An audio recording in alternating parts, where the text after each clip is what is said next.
할렐루야. 꽃피는 계절 4월이 되었습니다. 우리의 삶에도 꽃이 피듯 하나님의 은혜가 피어나기를 소망하면서 우리 찬송가 190장으로 찬송하며 우리 4월 월삭 기도회를 시작하겠습니다.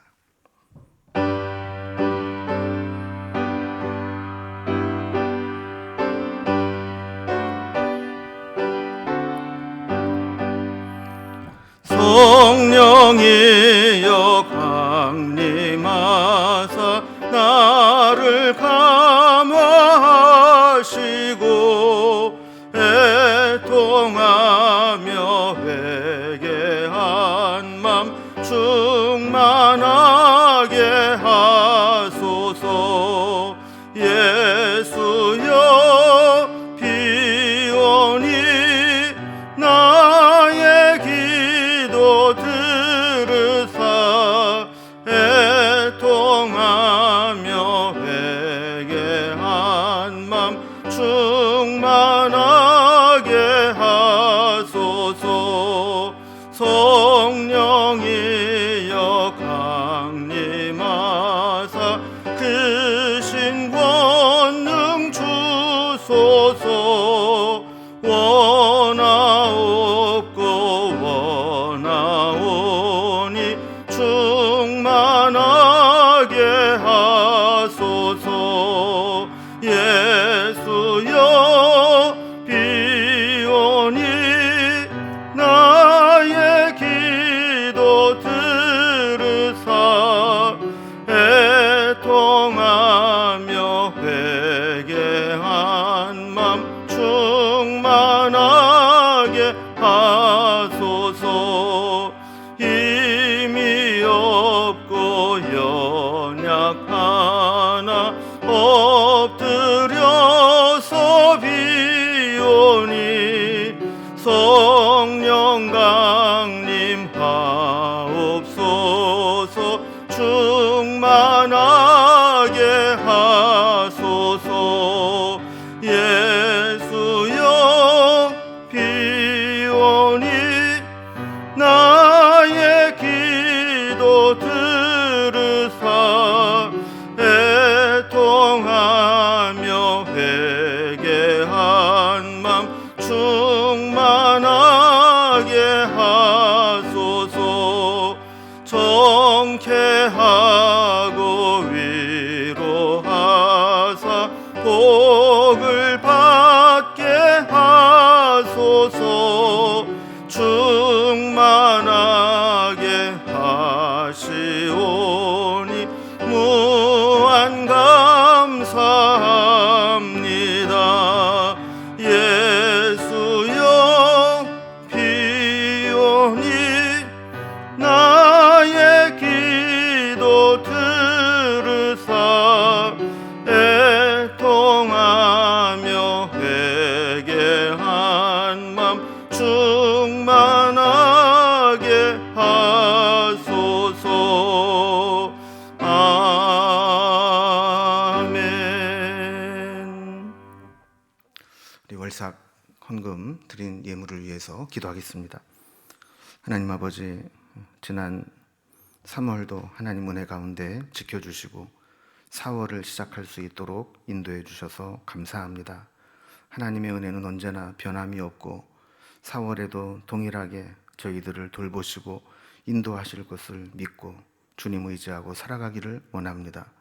또한 우리 삶의 현장에서 우리에게 베푸신 은혜를 기억하며 또 주님의 사랑과 주님의 은혜를 함께 나누고자 귀한 예물을 주님께 올려드린 손길들 있사오니 그 손길들 일일이 하나님 기억하여 주시고 나누고 베푼 것보다 더 귀하고 좋은 것으로 넘치도록 풍족하게 채워 주시옵소서. 그래서 4월 한 달도 하나님 은혜를 힘입어 살아가게 하시고 성령의 능력으로 어느 곳에 있든지 승리하는 삶을 살아갈 수 있도록 인도해 주시옵소서. 우리의 모든 필요를 채우시는 주님께 감사드리며 예수님의 이름으로 봉헌 기도드리옵나이다. 아멘. 이 시간 함께 하나님의 말씀을 보겠습니다. 하나님 말씀은 신약성경 요한복음 14장 15절에서 21절까지 말씀입니다. 요한복음 14장 15절에서 21절까지 신약성경 172면에 있습니다. 이 말씀을 제가 봉독하겠습니다. 너희가 나를 사랑하면 나의 계명을 지키리라. 내가 아버지께 구하겠으니 그가 또 다른 보혜사를 너희에게 주사 영원토록 너희와 함께 있게 하리니 그는 진리의 영이라. 세상은 능히 그를 받지 못하나니 이는 그를 보지도 못하고 알지도 못함이라. 그러나 너희는 그를 아나니 그는 너희와 함께 거하시며 또 너희 속에 계시겠음이라. 내가 너희를 고아와 같이 버려두지 아니하고 너희에게로 오리라. 조금 있으면 세상은 다시 나를 보지 못할 것이로되 너희는 나를 보리니 이는 내가 살아있고 너희도 살아있겠음이라. 그날에는 내가 아버지 안에 너희가 내 안에 내가 너희 안에 있는 것을 너희가 알리라. 나의 계명을 지키는 자라야 나를 사랑하는 자니 나를 사랑하는 자는 내 아버지께 사랑을 받을 것이요 나도 그를 사랑하여 그에게 나를 나타내리라. 아멘. 우리나라 이제 옛말에 든 자리는 몰라도 난 자리는 안다 이런 말이 있습니다. 그러니까 들어온 사람은 티가 안 나도 나가는 사람은 빈자리가 크다 이런 의미입니다. 특히 믿고 의지했던 사람, 내 삶의 비중이 컸던 사람, 또 사랑했던 사람이 떠나가고 나면 그 빈자리는 너무 크게 느껴지게 되는 겁니다. 제자들에게 예수님은 그런 존재였죠. 절대적인 존재였습니다. 그런데 공생애를 마무리할 때쯤 예수님은 제자들에게 내가 너희를 떠나갈 것이고 그로 인해서 내가 없는 세상을 살아가야 된다라고 여러 번 말씀을 하십니다. 당연히 제자들은 이 말씀에 충격을 받고 혼란 속에 지낼 수밖에 없었습니다. 그래서 예수님은 이 제자들에게 예수님 없는 예수님 부재의 상황에서 어떻게 살아가야 될 것인지를 말씀합니다. 그래서 우리 1절에서도 그런 말씀을 했습니다. 너희는 마음에 근심하지 말라. 하나님을 믿으니 또 나를 믿으라. 근심할 일이 아니라는 겁니다. 오히려 이번 일을 계기로 더 믿음을 굳건히 해야 될 필요가 있다라는 것이죠. 자, 그러면서 우리가 어제 살펴본 말씀에 의하면 예수님이 왜 제자들을 떠나가시는지 그 이유를 설명해 주십니다. 오늘 본문도 그런 맥락 속에 이어지는 부분입니다. 예수님이 떠나가시고 예수님 없는 세상을 살아가야 되는 제자들에게 이 세상을 어떤 자세로 살아가야 될 것인가 하는 것을 가르쳐 주시는 것이죠. 오늘 본문을 좀 단락별로 좀 구분을 해보면 먼저 두 가지 약속을 하시고 또 한 가지 당부의 명령을 주십니다. 첫 번째 약속은 예수님은 떠나가시지만 또 다른 보혜사를 보내어 주셔서 제자들과 함께 있게 하실 것이다 라는 약속을 해 주십니다. 두 번째 약속은 예수님이 떠나가시지만 고아와 같이 제자들을 버려두지 않을 것이고 다시 오게 될 것이라고 약속을 해 주십니다. 자, 그러면서 이 두 개의 약속의 앞부분과 뒷부분에 예수님을 정말 사랑한다면 예수님의 계명을 지키고 말씀 가운데 거해야 된다. 이런 말씀의 당부를 하고 있습니다. 자, 이제 단락별로 좀 살펴봅니다. 먼저 첫 번째 약속입니다. 또 다른 보혜사를 보내실 것을 약속하시는 예수님입니다. 우리가 예를 들어서 어떤 패키지로 해외여행을 갔다고 한번 생각을 한번 해봅시다. 근데 하루 일정을 마치고 나서 그 저녁에 갑자기 가이드가 내일부터는 내가 일이 있어서 못 나온다고, 내가 안 나오는 게 손님들을 위해서 더 좋은 일이라고, 그럼 이렇게 이야기를 하면 느낌이 어떨까요? 그때 우리는 아마 그런 생각일 거예요. 그럼 우리는 어떡하라고? 이런 생각이 들지 않겠습니까? 외국 땅에서 언어도 안 통하고 지리도 모르고 미리 예약되어 있는 것도 모르고 아는 사람도 없는데 믿을 때라고는 가이드밖에 없고 가이드 믿고 온 건데 가이드 양반이 손님들을 더 잘 모시기 위해서 내일부터 안 나온다. 그럼 우리는 아무런 대책이 없는 겁니다. 제자들도 마찬가지였죠. 예수님을 믿고 그들의 직업도 포기하고 그들의 삶을 다 내려놓고 예수님만 따라다니면서 예수님 믿고 의지하고 여기까지 왔는데 갑자기 예수님이 떠나가신다 이렇게 말씀을 하니까 제자들은 앞길이 막막한 상황입니다. 그러면 예수님이 없어지면 우리는 어떻게 하란 말인가? 당연히 이런 생각이 들겠죠. 그러나 예수님은 그렇게 무책임한 분이 아닙니다. 그래서 그들에게 예수님이 떠나가시지만 어떻게 해야 될 것인지 그 대책을 마련해 주십니다. 16절에 보면 내가 아버지께 구하겠으니 그가 또 다른 보혜사를 너희에게 주사 영원토록 너희와 함께 있게 하리니 그랬습니다. 예수님의 대책은 또 다른 보혜사였습니다. 근데 또 다른 보혜사가 뭐냐? 이게 우리에게 문제가 되는 거죠. 먼저 보혜사라는 이 말은 이 헬라어로 파라클레토스라는 말을 쓰는데 뭐뭐 옆으로 곁으로라는 파라라는 말과 부르다 불러오다라는 뜻의 이제 클레토스라는 말의 합성어입니다. 그러니까 돕기 위해서 곁에 불러서 부름을 받고 온 자, 이런 자가 바로 보혜사 파라클레토스라는 의미입니다. 우리를 돕기 위해서 우리 옆에 오셔서 때로는 조언자로, 때로는 변호인으로, 때로는 우리를 지지하고 옹호하는 사람으로, 때로는 우리를 위로하는 위로자로, 또 때로는 상담자로 우리와 함께 하시는 분. 영어 성경에는 이 보혜사를 카운셀러라고 번역을 해 놓았죠. 자, 이 역할을 하시는 분이 보혜사라는 겁니다. 이 보혜사라는 말이 한자로 번역된 것을 옮긴 것인데 그 의미가 참 기가 막힙니다. 이 곁에서 우리를 보호하고의 보자, 또 은혜를 베푸시고의 해자, 그리고 스승이 되셔서 가르쳐 주신다라는 뜻의 스승사자. 그래서 이제 보혜사라는 말을 쓰는 겁니다. 그래서 보혜사는 이렇게 주님이 우리 곁에 오셔서 우리를 보호하시고 필요한 은혜를 베풀어 주시고 우리가 무지할 때 우리에게 앞길을 인도해 주시고 가르쳐 주시는 스승이 되시는 그런 역할을 하시는 분이 보혜사 성령이라는 겁니다. 또 한 가지 좀 우리가 좀 생각해 볼 것은 보혜사는 보혜사인데 또 다른 보혜사다 이런 표현을 하고 있습니다. 또 다른 보혜사, 이 무슨 의미일까요? 보혜사는 보혜사인데 보혜사와 또 다른 보혜사가 있다는 겁니다. 이 또 다른이라는 말은 헬라어로 알로스라는 말을 쓰는데 이 알로스는 동일 본질, 같은 범주 안에 있는 다른 존재라는 의미를 가지고 있습니다. 그러니까 본질적으로는 같지만 나타나는 이 형태가 다를 때 이때 이 알로스라는 말을 쓰게 됩니다. 자, 그러니까 이 또 다른 보혜사라는 말은 예수님도 보혜사라는 의미입니다. 그런데 예수님과 같은 본질의 보혜사의 역할을 하시는 다른 분이 오시게 될 텐데 그분이 바로 또 다른 보혜사라는 겁니다. 그러니까 예수님은 제자들에게 사실 보혜사 역할을 하셨어요.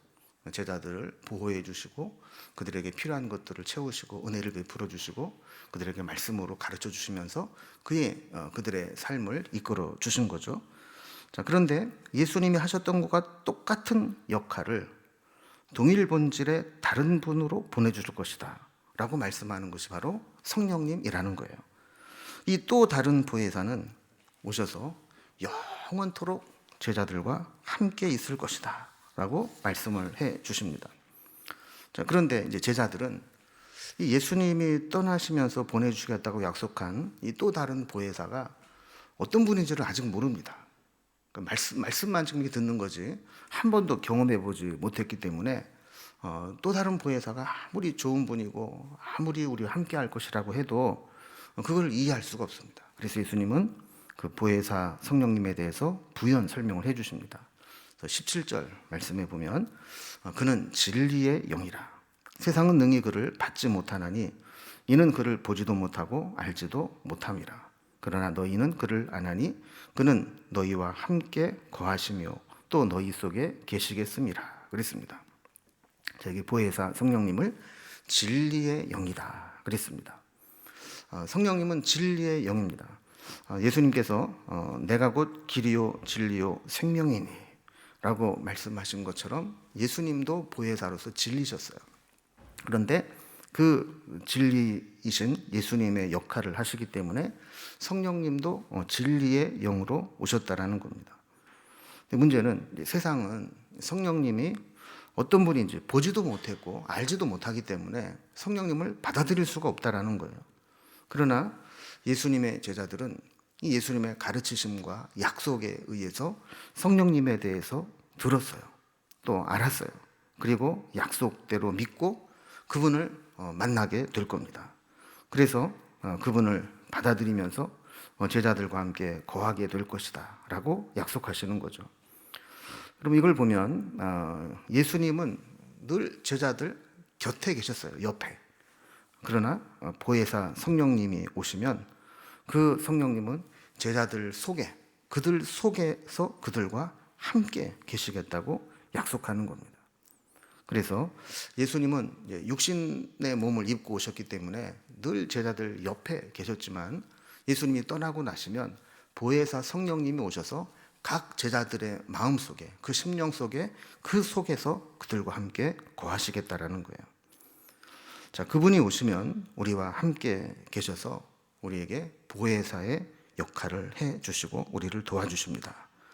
예수님께서 주신 말씀을 생각나게 하실 것이고 예수님이 살아온 삶을 기억하게 하셔서 제자들이 예수님이 없어도 그 성령님의 도우심으로 인해서 예수님의 말씀을 붙잡고 예수님의 그 삶을 기억하고 예수님의 원하시는 삶을 살아가게 된다는 겁니다.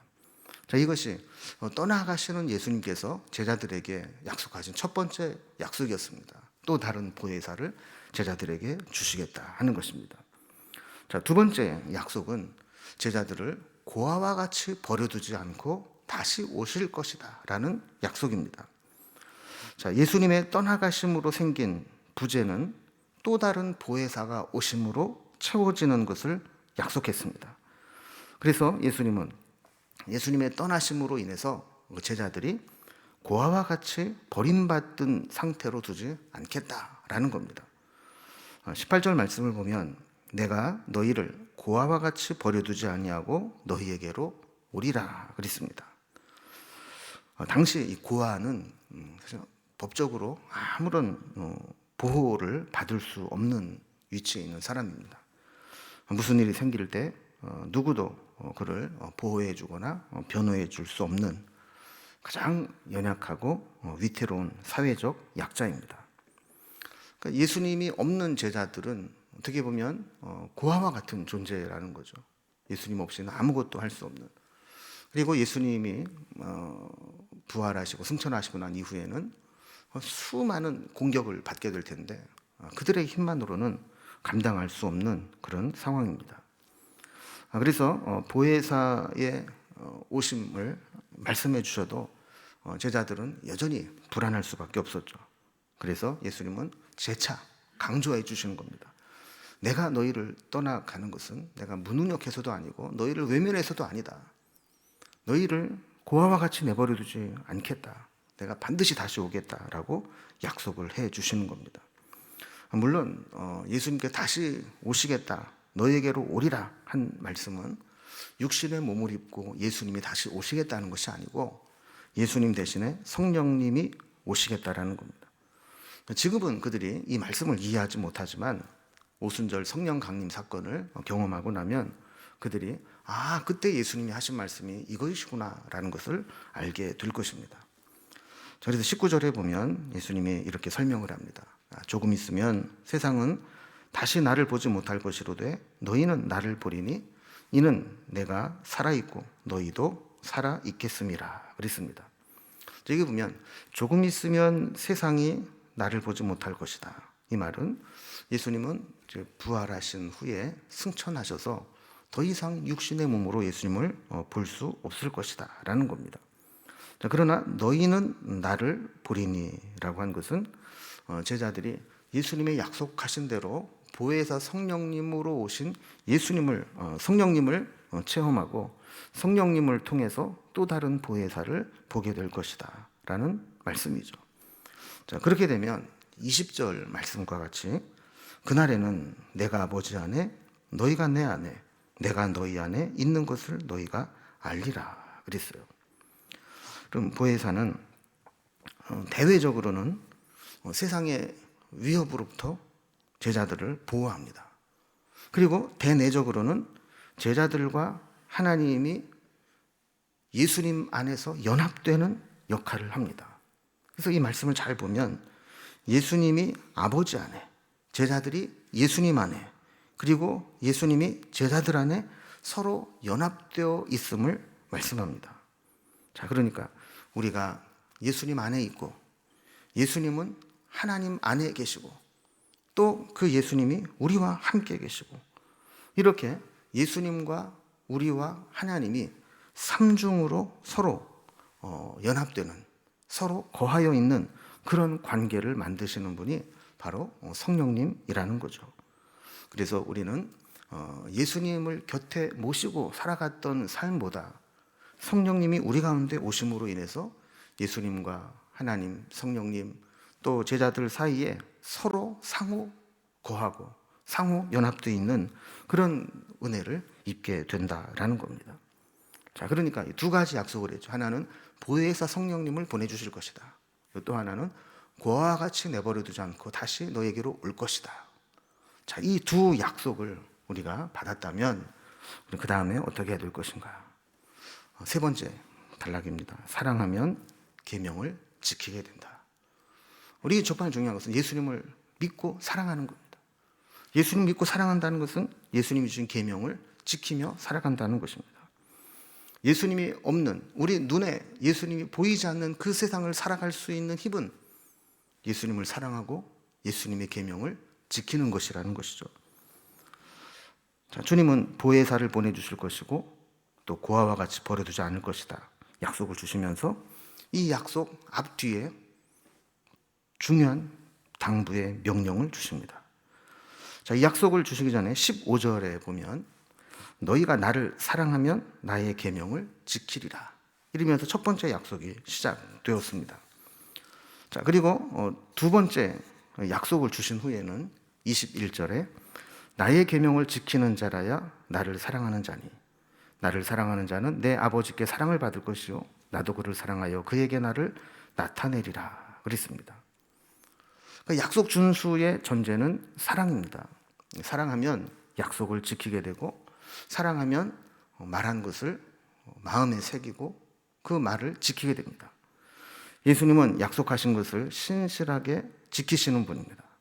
그렇다면 우리도 그 약속을 받기 위해서 주님을 사랑하는 고백이 있어야 되고 사랑하면 주님이 우리에게 주신 계명을 지키게 된다는 겁니다.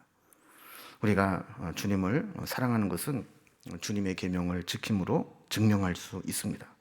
사랑하는 것과 계명을 지키는 것, 어느 것이 먼저라고 할 수 없는 것이죠.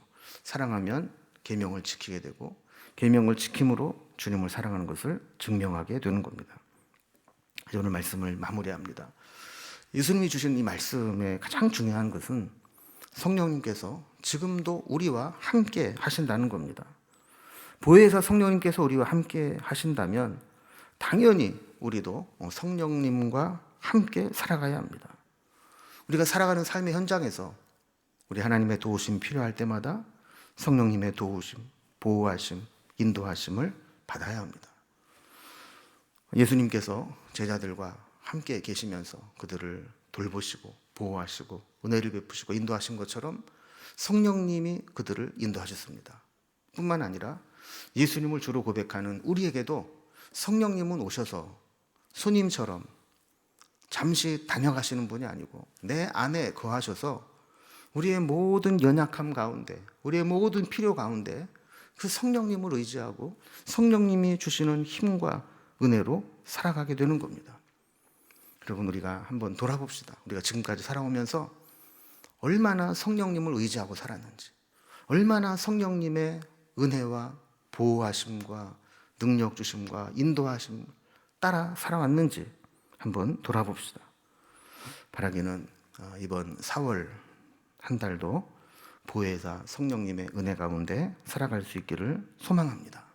그래서 우리가 무슨 일을 만나든지 어떤 상황 가운데 있든지 우리 안에 계시는 성령님이 우리를 돌보시고 인도하시고 또 필요한 것들을 채워주시고 늘 주님과 교제하면서 성령님과 교제하면서 이 4월 달도 믿음으로 승리할 수 있기를 주님의 이름으로 기원합니다. 이제 우리 몇 가지 기도의 제목을 가지고 함께 기도하고 또 자유롭게 개인적인 기도의 제목을 갖겠는데요. 먼저 첫 번째로 오늘 말씀과 같이 우리에게 오셔서 거하시며 함께 하시는 보혜더 성령님의 인도하심을 우리의 삶에서 구체적으로 분명하게 받으면서 살아가게 해달라고 기도합시다. 두 번째는 이 코로나가 빨리 종식되게 하시고 또 코로나 이후에 세상에 잘 대처하게 하시고 또 코로나를 핑계로 느슨해진 신앙과 삶의 현장이 회복되게 해달라고 기도합시다. 세 번째는 선출된 대통령이 국민 화합과 민생 안정에 최선을 다하며 국정 운영을 잘 준비하게 하시고 또 우리나라가 이단과 무속에 휘둘리지 않고 또 한국 교회의 부흥의 은혜를 허락해 달라고 기도합시다.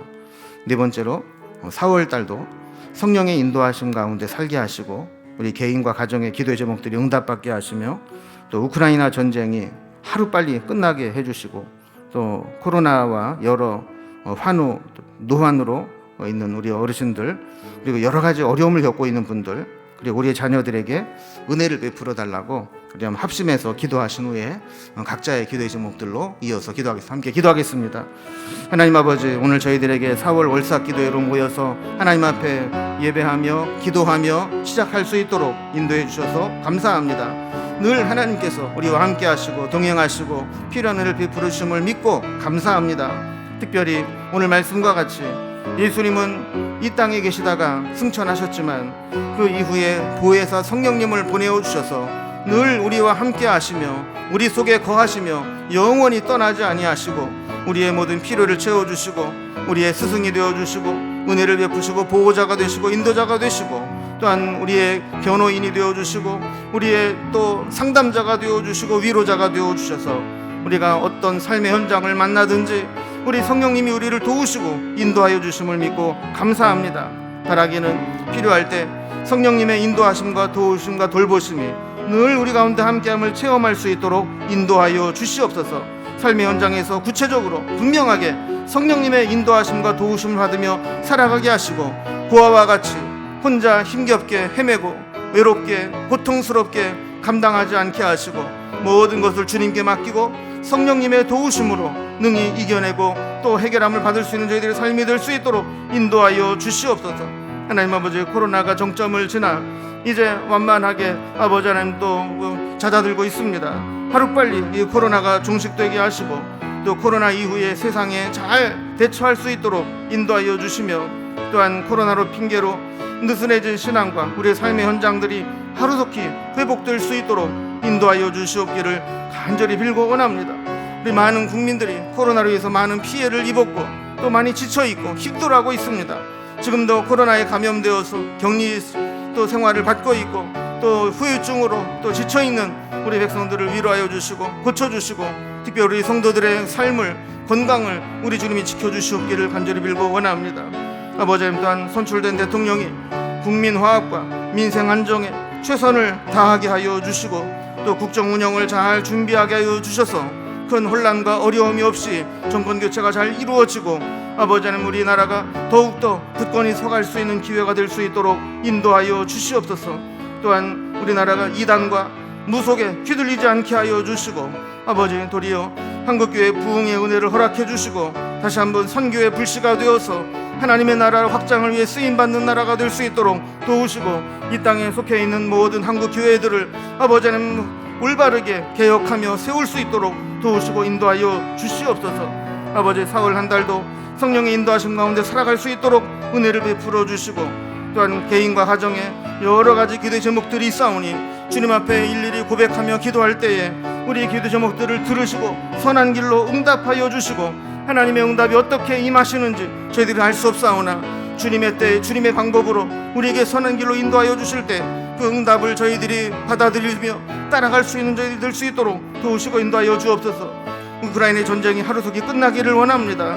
아버지, 러시아 군인도 아버지 알지 못하고 참전하여 많은 희생을 당하고 있고 우크라이나의 무고한 아버지 하나님 백성들이 국민들이 희생을 당하고 전쟁으로 인해서 폐허가 되고 있는 가운데 있사오니 신속히 이 전쟁이 끝나게 하시고 아버지 그 땅을 치유하는데 주의 복음이 들어가서 그들을 회복할 수 있도록 인도하여 주시옵소서.